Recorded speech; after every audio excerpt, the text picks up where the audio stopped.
right, welcome to the second episode of the Conspiracy Madness Podcast, which is now part of the Madness Podcast Network.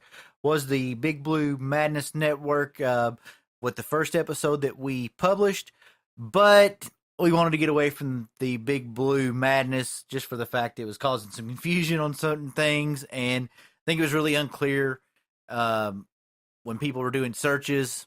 You know, I didn't want to have any of that confusion. So we decided to change the overall banner of our podcasting network to Madness Podcast Network, which can be found at madnesspodcastnetwork.com. Don't forget Twitter at MPN_shows. I always have to remember that. And then Facebook page is MPN shows without the underscore. All right. With that being said, I want to remind everybody also check out Technology Madness, which is also the other podcast that is currently under the Madness Podcast Network banner. But we're going to jump right into the show. And today's topic on conspiracy, it's kind of a combination of both, Jonathan. And by the way, Jonathan, the co-host, is here with me. Yeah, what's up, everybody? Yeah. And I'm Chris. Kind of introduced myself there. I always forget those small formalities you when I get started. Me. I still like introducing people. I'm just gonna pretend I'm not here for the beginning. Well, you need to pretend you're here. We definitely want you involved. All right, so basically, we're going to cover a very old case that is still kind of a mystery, but it has a bunch of conspiracy around it as well. So, Jonathan, I know you were born. I was born in the year in 1996, and that's the year that this happened. So you probably do not remember anything other than what you've seen, you know, on like Netflix or something like that. I've actually only heard of this thing once. All right, so this is a good topic then. So basically, this is going to be the mystery of JonBenet Ramsey's death and all the conspiracies that surround it. So for Jonathan, this is brand new to me.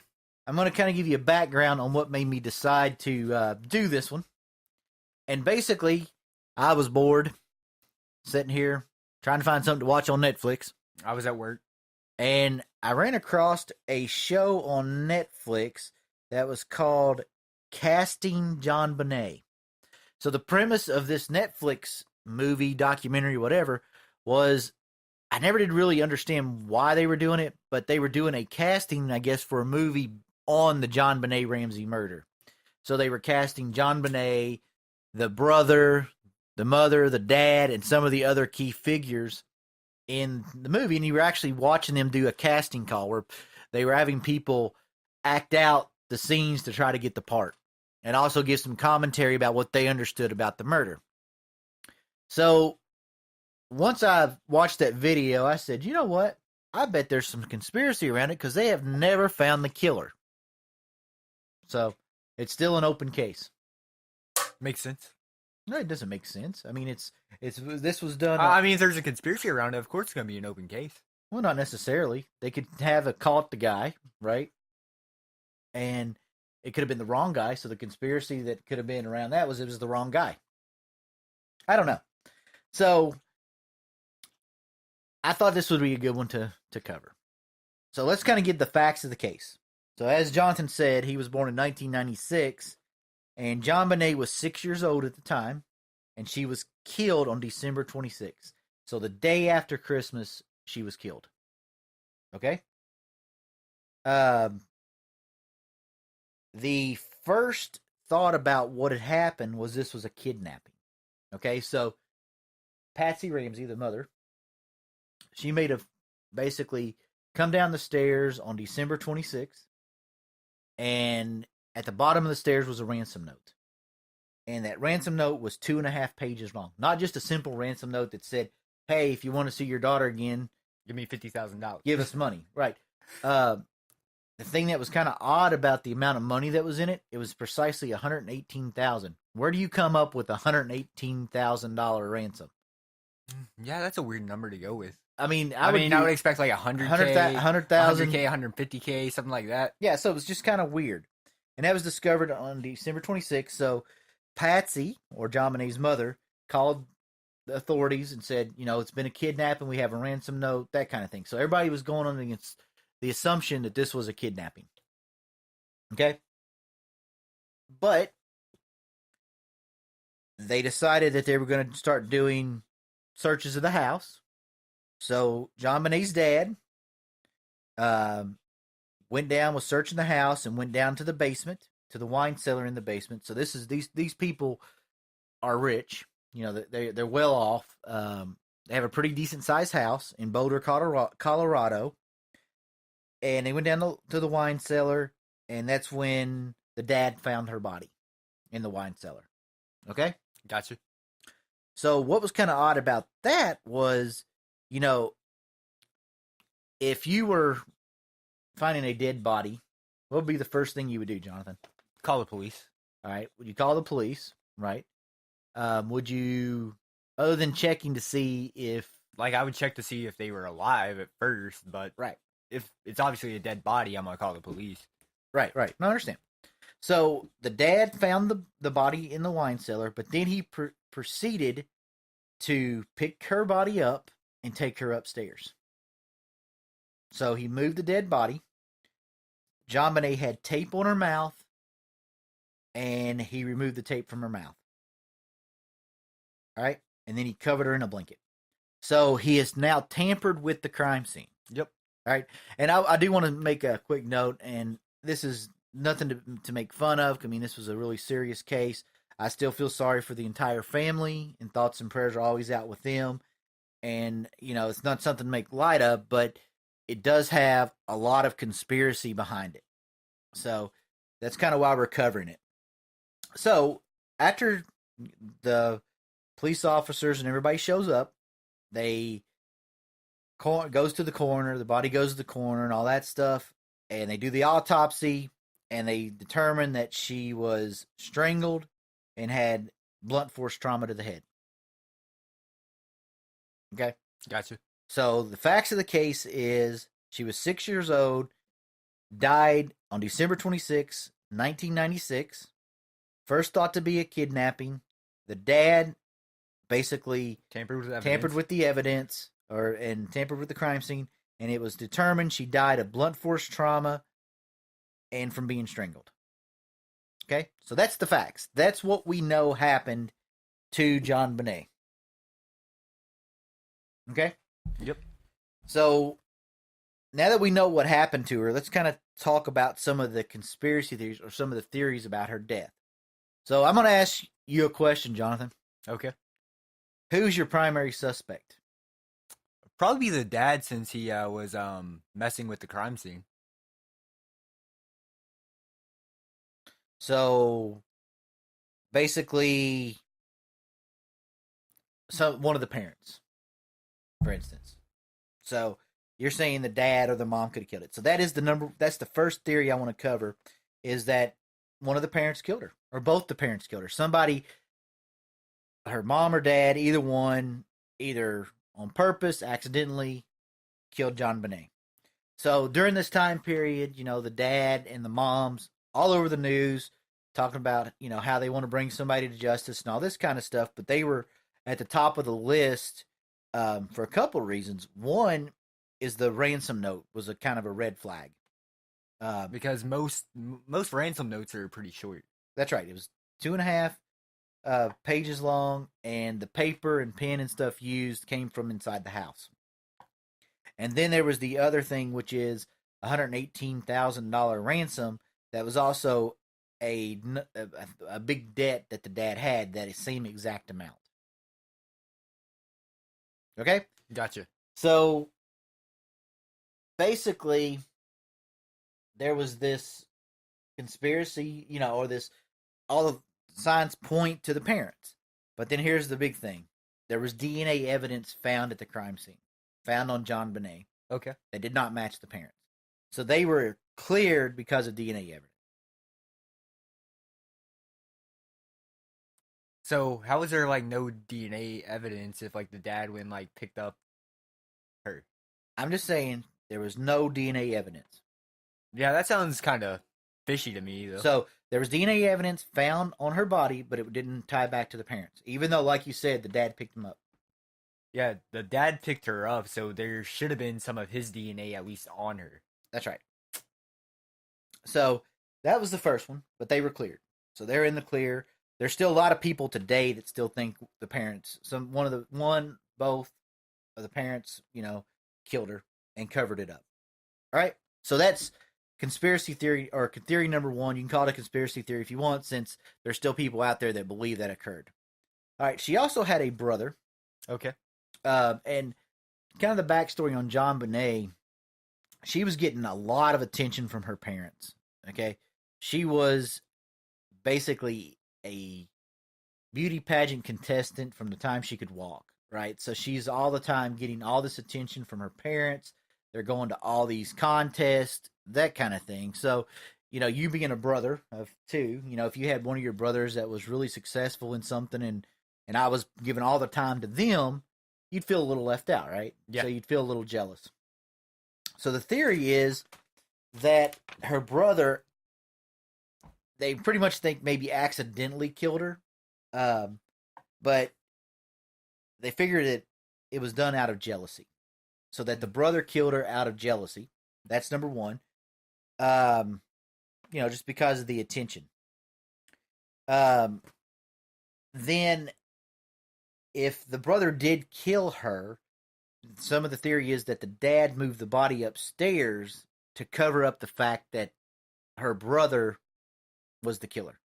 Yeah, that's possible too. I can see that happening. So they did everything they could to keep their son out of trouble, is basically what it was. So, the theory could be... So when the dad moved the body, he probably had gloves or something on, so he didn't get his DNA, so he wouldn't get framed for it. Yeah, something along that lines. So the brother, which is a good conspiracy theory in itself. So the brother killed her. The parents covered it up because they didn't want to lose two kids. Let's just throw a wild scenario out there that it was an accident. The brother didn't mean to kill her, but did. Then yeah, you don't want him to get in trouble. But if he meant to do it, you also don't want him to get in trouble. So it's kind of a weird connection there. Because either way, they'd be losing two kids. That's right. They didn't want to do that. So here's the other thing. He was exonerated because his DNA didn't match the DNA that was found on JonBenet. So it could be possible they planted DNA on her. I don't know about planting DNA, but definitely there was no DNA evidence that linked him to the crime. Even though he would have had motive because of jealousy, so on and so forth. One interesting note is, I forget when it was, but here recently, CBS actually did a documentary, or actually a movie, about the JonBenet Ramsey murder. And apparently they were really pointing their fingers at the brother. And so he's actually sued CBS for defamation. So because of that movie. So we're not claiming, just to put it out there, we're not claiming he killed JonBenet. All we're saying is that he's one of the theories that are out there, and that the DNA proved that he didn't do it. Okay, so we're saying you're innocent. But it is a conspiracy theory that's out there. All right, so that's the two main theories along the aspect of the family. So, the parents or the brother, they were been in the house with her because there was no signs of forced entry or anything along that line. So they think it was an inside job. And it's in Colorado in December, right? It's in Boulder, Colorado in December. So, there's snow on the ground. They didn't find any strange footprints or anything like that outside her window or outside the house. So everything was pointing that it was somebody inside the house did something. Okay? So let's move on to the third. I've got a total of 8 here. So we're going to move on to the third conspiracy theory. And this one, to me, probably sounds the most plausible. Okay? Okay. That a sex offender by the name of Gary Olivia killed her. And how's he related? Okay. So apparently he was obsessed with JonBenet. Yeah, I could see that. Okay, he was he was obsessed. I mean, he even to the point to where, he wrote a poem ode to JonBenet. Yeah, kind of like Eminem's crazy fan that killed himself because Eminem didn't reply to him. Yeah, and also, I think when he was arrested for whatever charge he was arrested on, he was found to have a photo of JonBenet, but he wasn't arrested the year 2000. So 4 years later, had a photo in his pocket of JonBenet, kind of like a shrine, all that kind of stuff. But apparently, he had confessed to a friend that he was in Boulder at the time of the murder, Okay. and he told his friend that he did something horrible to a child while in Boulder, Colorado. I mean, that's a strong connection right there. He is definitely, obsessed with JonBenet. Wrote a poem to JonBenet. Some people say that his obsession is because he did that horrible act to JonBenet.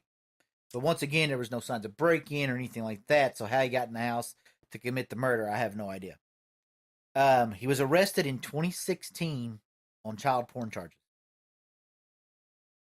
Yeah, so far that's the one I'm leaning towards Yeah. too. So here is the biggest kicker to this whole theory is that in January of 2019, so just 2 months ago, that there were letters that he had written to his friend where he actually said he killed JonBenet, but it was an accident. I mean, that's pretty compelling evidence to lock him up for a really long time. So he's writing these letters while he's in jail, right? Because he's in jail on, child porn charges. Yeah. So with the new evidence that's came out earlier this year, they are now still doing an investigation to try to figure out if it's true or not. But they have a copy of these letters that he sent his friend. Yeah, but most of the time, it doesn't matter if the confession's true or not. You're still going to get convicted if you confess to something. Yeah, most of the time. But, it's also a case that's pretty old, though. Yeah, it's an old case. And he also, the guy's crazy. He's into child porn. He's obsessed with JonBenet. He's not right in the head. You know what I mean? Yeah. But most criminals aren't that are into that are sex offenders. Most of them. And that would make sense why the ransom letter would be so long. If he planted the letter there, because if he was crazy, he would obviously. And if he was obsessed with her, right? Mm-hmm. Now, where he came up with if he was the one that did it that left the ransom note, where did he come up with 118,000? I don't know, because I would have just said, 100,000, 125, 150, 200,000, a million. But 118, that seems awful specific to that to is really specific. But he was also a super fan, so he might have known the exact amount he was in debt. Yeah, he could have. I don't know. So that's kind of where I think, with what's came out this year, I think that's the best case of the person that would have actually killed JonBenet. Yeah, that seems like the most possible scenario. Yeah. So now we're going to move to somebody else who was actually in the house, basically 2 days before the murder. Okay? And this is where the conspiracy theories really come into play here, is that JonBenet was killed by Santa Claus. That's an interesting one. Well, at least a Santa Claus impersonator. Okay? So the guy's name is Bill McReynolds, and he was basically a Santa Claus impersonator that the Ramseys had brought into their house 2 days before Christmas to, every little girl, every little boy likes to see Santa Claus and that kind of stuff. So he was in the house to kind of say, have you been a good boy or girl? All the stuff that he does. But he did something really strange while he was in there. Like I said, it was 2 days before the murder, so it was Christmas Eve. He was in there, but he gave JonBenet a card on it that read, "You will receive a very special gift after Christmas." That's kind of weird. Like, I don't know how I feel about that one. Yeah, he left her a card saying you will get a very special gift after Christmas. Okay? And to make things even worse, is that his daughter, 22 years before the murder of JonBenet, went missing. And you ready for the kicker? Mm-hmm. On December 26th. I mean, that if you put two and two together, that kind of makes sense. Like that's another possible one in my eyes. So you basically think that he was trying to make up for his daughter, and maybe he got, came to the house, was let in, was playing with JonBenet, and he was just so heartbroken and whatever, and he ended up accidentally killing her or something along that lines. I don't know, but I'm just saying that a Santa Claus impersonator was a suspect in the murder of JonBenet. Yeah, that one's really interesting. I mean, it has a lot of.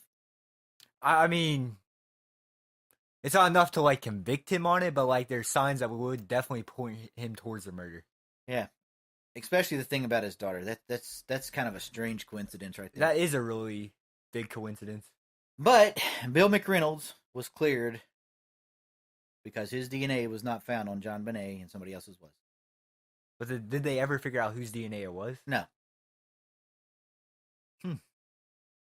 All right, so DNA evidence cleared the Santa Claus impersonator. All right, so far we have 4 possibilities with one that I think is probably the true killer, which is the sex offender named Gary Olivia.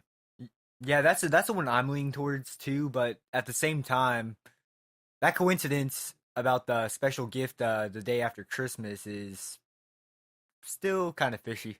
Yeah. So now I'm going to move into, those right there are all where there was kind of a connection back to JonBenet, parents, brother, the Santa Claus impersonator, the sex offender Gary Olivia. Those are kind of not so far fetched, right? Yeah, those aren't far fetched at all. I could see any of those. I could see any of those outcomes actually being how it played out. That's right. You could see any of those happening, right? Yep. They all have a portion that intrigue that says, yeah, that is a strong possibility that could happen.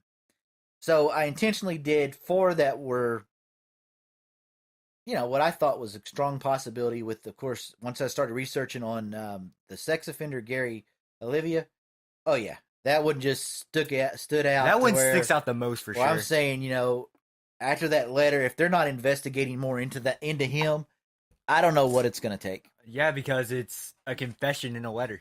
Yeah. So, I mean, to be honest with you, I kind of hope he is the guy, just for the fact that this mystery will finally be solved and the parents and everybody can, get closure on what happened to JonBenet.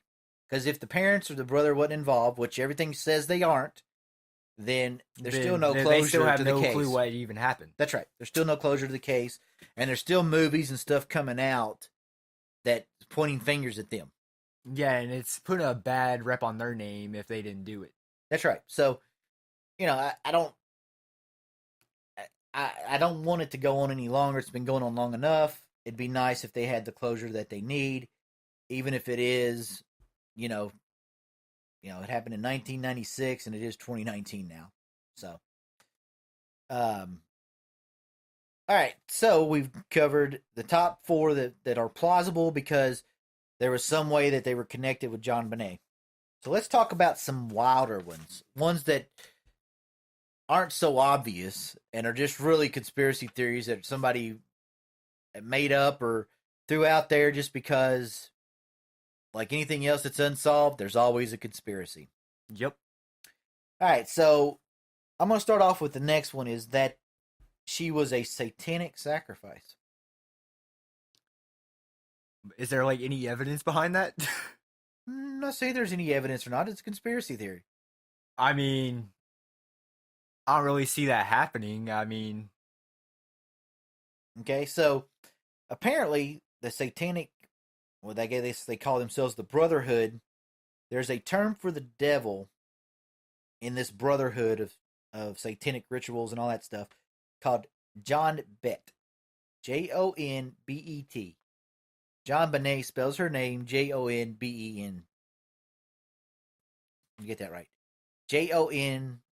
Benet, right? So very similar, right? So that's the first connection that they make, right? That, and you can go ahead and roll your eyes on this one as well, because I rolled my eyes when I read it. And it is also a common ritual performed on Christmas Eve that is called the last bulb of the Christmas tree, where a sacrifice is made.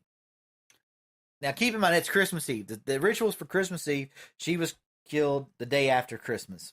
Yeah, like that. I don't believe that one at all. Yeah, there's no proof. That one's way too far fetched. Yeah, there's no proof. No, this isn't the most far fetched. Okay. Well, out of the ones we've heard so far, that one's definitely the most far fetched, right. Because out of all the things I've heard about the case, I wouldn't have anything pointed to a satanic ritual, because they would have found like a bunch of like satanic markings in the wine cellar. Is that where it was? The wine cellar? Well, they'd have found, the satanic cross, star, whatever, and her body would have probably been mutilated more. She would have probably been gutted and cut open and a bunch of stuff like that. Yeah, and we apologize for the there's just the a lot visual more there. There's just a lot more blood in satanic rituals. Yeah, we apologize for the visual there. Just for the fact that it's kind of what we're discussing is this conspiracy, and for that to be true, I would have thought it would have been more of a brutal killing, in my opinion. Because why would they sacrifice someone in a way that they didn't suffer that much? That's right. So once again, there's no proof that it was anything to do with the satanic ritual or satanic sacrifice. There just wasn't. All right, so here's another one that's kind of out there, is that AIPAC killed her. And if you don't know what AIPAC is, that's the Asia Pacific American Coalition. I don't know about that one. Yeah. I really don't know much about this one, other than I thought it was odd that it's a liberal political group. So I don't know if the theory is, because I really couldn't find much more on it other than the fact that the conspiracy is AIPAC killed her. But it's a liberal political group. I don't know if it was a killing to get a point across because the dad or mom wouldn't join the group or whatever.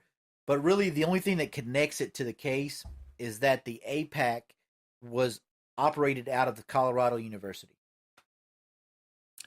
Yeah, that would, with no evidence, like there's no way I could tie that one to the case. And the other thing that happened was this coalition was disbanded weeks after her death. So they're saying that is it a coincidence that they disbanded after her death, or did they have something to do with it? See, I just think it's a coincidence. Like, there's not enough evidence to like point fingers that way. Yeah, I thought that one was out there. Once again, that's why I said these are far-fetched out there.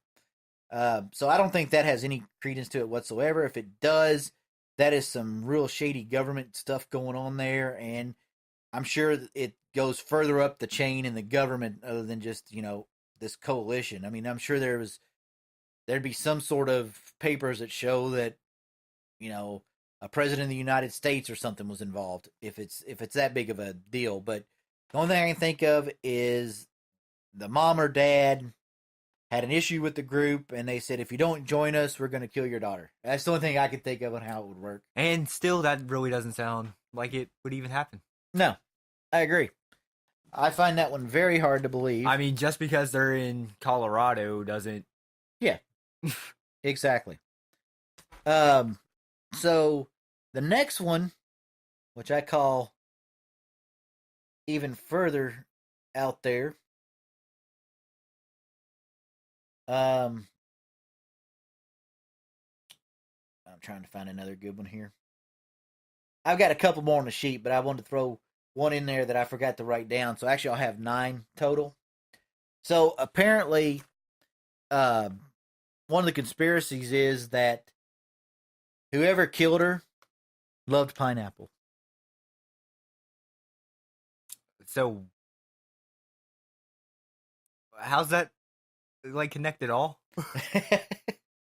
So, pineapple was found in her stomach at the times of the autopsy. So she ate pineapple just before her death, and it was a common snack that she liked to have before bed.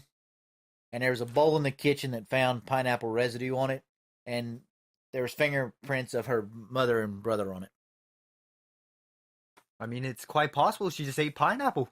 Yeah, that's what I'm thinking. That was kind of my point. That's where I was at. Um, so I just wanted to throw that one out there because I thought it was interesting. I forgot to write it down for some reason, and that actually should have come back in the beginning when we were talking about the parents and the brother, that type of thing. I just forgot to write it down for some reason. All right, so here's a good one. Aliens killed her. Now, if you're new to the conspiracy world, you can almost tie aliens to every conspiracy theory out there. You really can. Even JFK's murder, you can blame it on the aliens if you wanted to. Like, that's any conspiracy. How the pyramids were built in Egypt. Those were made by dinosaurs. I mean, dinosaurs were extinct before then, but... Nope. Dinosaurs helped build the pyramid. Got proof of it. I was there. It's Gotcha. another conspiracy theory. I was a time traveler. Gotcha. Yeah. I'm the responsible for the Mandela effect. It all makes sense now. All right. Which also reminds me, we said we were going to have another episode to deal with the Mandela effect. We're still working on that, but we wanted to get something else up and loaded for you guys. So we haven't forgot about going and revisiting the Mandela effect again, but we just wanted to get something else online now that we've mentioned the Mandela effect. All right. So basically, why would you think the aliens would kill her? I have no idea. Because they were jealous of her beauty. A good enough reason. Yeah. And so apparently the ransom note also had the words that it was from a foreign faction. And you can't get any more foreign than aliens. Yeah, that's the most foreign you could get. Yeah. So the fact that everybody believes the aliens would be jealous of her beauty and that the ransom letter came from a foreign faction, the aliens killed JonBenet. I mean, it does make sense. I mean, that's the only way I could think there wasn't footprints out front. Yeah, I mean... and they don't have to break in. I mean, they could just, like, morph through the wall. Oh, apologize for that. I dropped something on the desk. I'm sure everybody heard that. Yeah, I mean, but you would have thought that they would have just abducted her. Yeah, like, that would have been, like, easier. Just, like, take her off the planet and then, like, clone her beauty. Yeah. Or maybe they tried to abduct her and they accidentally dropped her. Yeah, dropped her on her head or something. Yeah, that'd be, trauma to the head, But, that's just the most weirdest one. Maybe they were trying to, like, lure her out with a pineapple. Yeah, they could have. I mean, that could have been it. I mean, they could have been going after the pineapple. All right, so we're going to cover the very last one. And this one, if you research it, you could almost get caught up in believing it.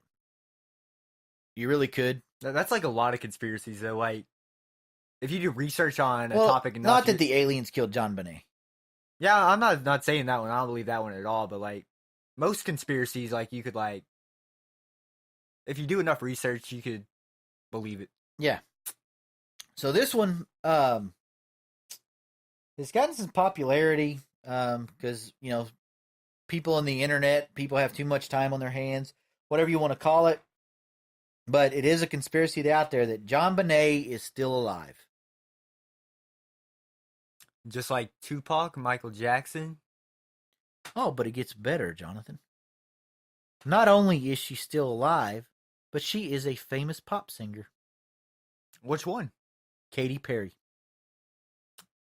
I don't know about that one. Yeah. So people on the internet have gone out and started basically saying that JonBenet or Katy Perry is really JonBenet as an adult. The murder was staged so they could create the story of Katy Perry. So they could make Katy Perry. She was in hiding for years because she didn't want to be seen around until she emerged as the pop star. Which, something that's not a conspiracy theory, but everybody knows who Katy Perry is, I'm sure. You've seen how she dresses, how she acts, how she sings, that kind of stuff. Yeah. She got her start as a Christian singer. I mean, I wouldn't think that. No, she did. But anyway, that's besides the point. I just thought I'd bring it up. So she was in hiding for years. They feel that her song "Wide Awake" is an undercover message that basically says that Katy Perry is really JonBenet. I mean, I could see that linking together, but I still don't think she's Katy Perry. Yeah, I've never heard the song, so I couldn't tell you whether or not that it reveals that Katy Perry is JonBenet. I can't even tell you if the Beatles, in some of their songs, actually state that Paul McCartney died and they replaced him in the band. I don't know. But that's supposed to be the case in the Beatles, but that's for another topic. So people on the internet have, taken JonBenet's photo, Katy Perry's photo, and basically says that if you age JonBenet, she turns into Katy Perry. Yeah, like the thing is, like if so that they have DNA testing, don't they? That'd be like an easy way to determine. Yeah. But like if it's like a deeper conspiracy that they're all covering it up. So let me go a step further on that. I got to ask the question. JonBenet was 6 years old when she died. Yep. They created this big farce to turn her into Katy Perry. What if she couldn't sing? That seems like a waste. That would be a huge waste. Yeah, if she couldn't carry a tune in a bucket, that would be a waste of a kid's life, having to stay in hiding. Nobody knew that she was alive and all that stuff. So, on the far-fetched meter, this is pretty high. Yeah, like, I just can't see that one working out any way I put it in my head. Yeah. And, of course, Katy Perry does deny it. I mean, obviously, because she's not her. That's right. So, Katy Perry definitely denies that she is not JonBenet.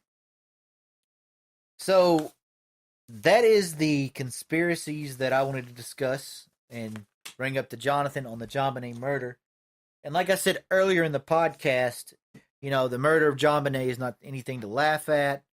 And, it's something that I personally feel that if they can find the person responsible, that would give the closure to the family and even really to the world, because I know a lot of people have followed this. So we're not making light of the tragic event that happened in December 26, 1996, because that was a tragedy to that family. I still think that the sex offender, Gary, is probably the best suspect for it, especially after the events that's happened this year. But I can tell you this much: she wasn't killed by aliens. At least I don't think she was. She's not Katy Perry. And she's not Katy Perry. And I really don't think that Her killer pineapple? that she was not killed by SpongeBob SquarePants. Yeah, I mean, SpongeBob would have been a really good suspect in that one. Yeah, I know. And it wasn't a satanic ritual. I mean, that's kind of clear. I mean, it was a human being that went in and did a very, very terrible act and took the life of a very young girl. Yep. And really devastated an entire family, as well as, took the grips of the entire country. And like I said, prayers are still out there today for the family of JonBenet, and hopefully closure will be coming this year if the confession by the sex offender Gary is true. All right. So, like I said, we're just getting another podcast up, or another episode up of this podcast. We are going to revisit the Mandela effect here in the future. We're not sure when, but we're going to try to get a new episode out on the Conspiracy Theory podcast or Conspiracy Madness podcast once a week if we can. We're going to even try to do some live feeds and, do some question and answers on Facebook Live. We hope you go to iTunes or wherever you're listening to this and give us a like, give us 5 stars if you can, give us a review / comment, let us know what you're thinking. And don't forget to visit the website at madnesspodcastnetwork.com.